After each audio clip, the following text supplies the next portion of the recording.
terima kasih kepada kelas TM atas didikan dan juga ajar pada anak, yang mana saya nampak hasil tu. Anak saya di usia 5 tahun dah boleh membaca dan mengaji.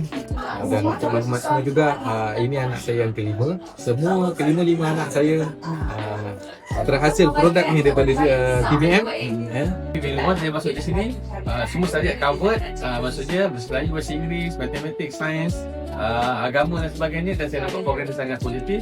Boleh katakan dia dah boleh membaca dan boleh mengaji, boleh menghafal. Alhamdulillah, saya dengar banyak improvement daripada tadika sini. Anak saya kan sebenarnya speech delay, tapi lepas dia masuk tadika ni, banyaklah nampak improvement dia. Dia boleh baca, dia boleh menulis, dia cakap dengan lancar. Sedar sangat tengokkan.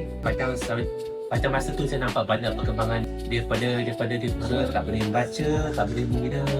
Dia nampaklah dia perkembangan sangat drastik. Dia boleh nak cakap, dia boleh mengaji, dia boleh baca, menulis dengan baik. Banyaklah improvement daripada bulan 3 sampailah bulan terlepas.